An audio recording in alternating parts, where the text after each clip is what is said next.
Birmingham, Nottingham, Croydon. UK-ൽ bankrupt ആയ 3 കൗൺസിലുകളാണ്. കഴിഞ്ഞ വർഷം മാത്രം കൗൺസിൽ ടാക്സ് ആയിട്ട് UK-യിലുള്ള കൗൺസിൽസ് പിരിച്ചെടുത്തത് 47 ബില്യൺ പൗണ്ട്സ് ആണ്. Billion with B. ഓക്കെ, അതായത് 47,000 മില്യൺ പൗണ്ട്സ് ആണ് ഇവർ പിരിച്ചെടുത്തത്. എന്നിട്ട് പോലും 3 കൗൺസിൽസ് ആണ് ബാങ്ക്രപ്റ്റ് ആയത്. ഇത് എങ്ങനെ സാധിക്കുന്നു? ഇപ്പൊ നമ്മുടെ വീട്ടിലൊക്കെ ആണെങ്കിൽ നമുക്ക് കുറച്ച് ഇൻകം വരുന്നു, സാലറി വരുന്നു, നമ്മളത് നോക്കുന്നു, അതിനനുസരിച്ച് നമ്മൾ ചിലവാക്കുന്നു.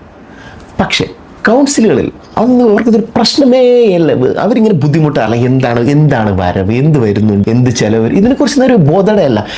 ഇത് അവർ പറയുന്നത് എന്താണെന്ന് വെച്ച് കഴിഞ്ഞാൽ, അവിടെ ലൈഫ് ഒന്നേ ഉള്ളൂ, നമ്മൾ അങ്ങോട്ട് അടിച്ച് പൊളിക്കുക, വരുന്നടിച്ചു കാണും. പിന്നെ വേഴ്സ്റ്റ് കേസ് എന്തുവാ, ഇതെല്ലാം കൂടെ ബില്ല് അവസാനം കൂടെ തികഞ്ഞില്ലെങ്കിൽ ഇതെല്ലാം കൂടെ കലക്കി കൂട്ടി അടുത്ത കൗൺസിൽ ബില്ല് അങ്ങോട്ട് 5 അല്ലെങ്കിൽ 10% കൂട്ടി അങ്ങോട്ട് കൊടുക്കുക.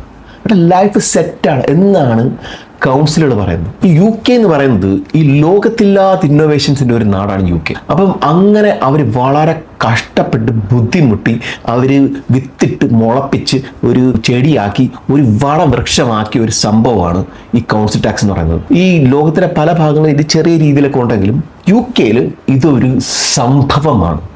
ഇതിലാണ് ഇവിടെ പല കാര്യങ്ങളും ഓടുന്നത്. നമ്മൾ ഇതിനെക്കുറിച്ച് ബ്രിട്ടീഷുകാരോട് ചോദിക്കുമ്പോൾ അവർ പറഞ്ഞു, എടാ നിന്നെയൊക്കെ ഞങ്ങൾ ഒരു 200 വർഷം മുമ്പ് അവിടെ വന്ന് അവളെല്ലാം പിഴിഞ്ഞെടുത്തോണ്ട് പോയതല്ലേ, എന്നിട്ട് നിനക്കൊന്നും മതിയല്ലോ, നീയൊക്കെ കയറി വാ. അവർ പറയുന്നത് എന്താണെന്ന് വെച്ച് കഴിഞ്ഞാൽ, ഞങ്ങൾ നിങ്ങളെ പല കാര്യങ്ങളും കാണിച്ച് പ്രലോഭിപ്പിക്കും.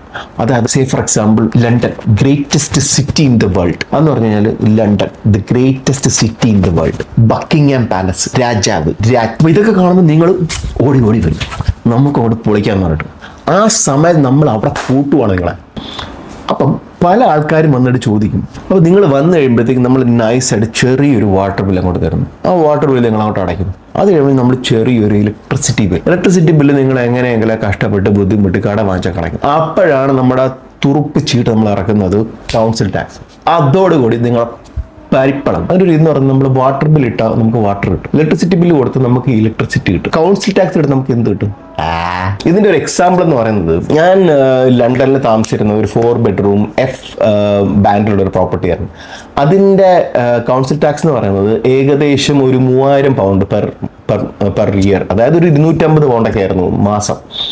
അപ്പം 250 പൗണ്ട് മാസം എന്ന് പറയുമ്പോഴത്തേക്ക് നമ്മുടെ ഇപ്പോഴത്തെ കറൻസി റേറ്റ് വെച്ച് നോക്കുമ്പോഴത്തേക്ക് ഇന്ത്യൻ രൂപ ഒരു 32,500 രൂപയാണ്. അപ്പോൾ ബ്രിട്ടീഷുകാർ നമ്മൾ നോക്കിയിട്ട് പറയുന്നത് എന്ന് വെച്ച് കഴിഞ്ഞാൽ, എടാ നിൻ്റെയൊക്കെ നാട്ടിൽ 32,500 രൂപ ഉണ്ടായിരുന്നെങ്കിൽ നിനക്കൊരു 10,000 രൂപയ്ക്ക് നിനക്ക് വീട് വാടകയ്ക്ക് എടുത്ത് നിൻ്റെ പിള്ളേരെ നിനക്ക് ഏറ്റവും ടോപ്പ് മറ്റേ പ്രൈവറ്റ് സ്കൂളിലും വിട്ട് വീട്ടിലെ ചെലവ് നടത്തി എല്ലാ ദിവസവും മന്തിയും കഴിച്ചു കഴിഞ്ഞാലും പിന്നെയും കാണൂടാ നിന്റെ കയ്യിൽ ഒരു 10,000 രൂപ. അതെല്ലാം കളഞ്ഞിട്ട് വേണ്ടെന്ന് വെച്ചിട്ടല്ല നീ ഓടി വന്നത്. നീ അനുഭവിക്കണം. നിന്റെയൊക്കെ നാട്ടിൽ എല്ലാ ദിവസവും വന്ന് ചവർ എടുത്തുകൊണ്ടിരിക്കും. നീ 32,000 രൂപ കൊടുത്തു കഴിയുമ്പോഴത്തേക്ക് നിനക്ക് ഇവിടെ 2 ആഴ്ചയിൽ ഒരിക്കലും വന്ന് ഞങ്ങൾ ചേർക്കാം. അങ്ങനെ സൂപ്പർ ഡീലുകളാണ് ഞങ്ങൾ ബ്രിട്ടീഷുകാർ നിങ്ങൾ മലയാളികൾക്ക് വേണ്ടി തരുന്നത്. പിന്നെ ഇതൊന്നും കണ്ട് നിങ്ങൾ തളരരുത്, നിങ്ങൾ വീണ്ടും കയറി വരണം. പണ്ട് 200 വർഷം മുമ്പ് ഞങ്ങൾക്ക് അവിടെ വന്ന് നിങ്ങളെ പിഴിയണമായിരുന്നു. പക്ഷേ ഇപ്പം നിങ്ങൾ എല്ലാവരും ഇവിടെ ഉണ്ടല്ലോ, അതുകൊണ്ട് ഞങ്ങൾക്ക് ഇവിടെ വെച്ച് തന്നെ നിങ്ങളെ പിഴിയാൻ പറ്റും. അതുകൊണ്ട് തളരരുത് രമണത, കയറി വരണം.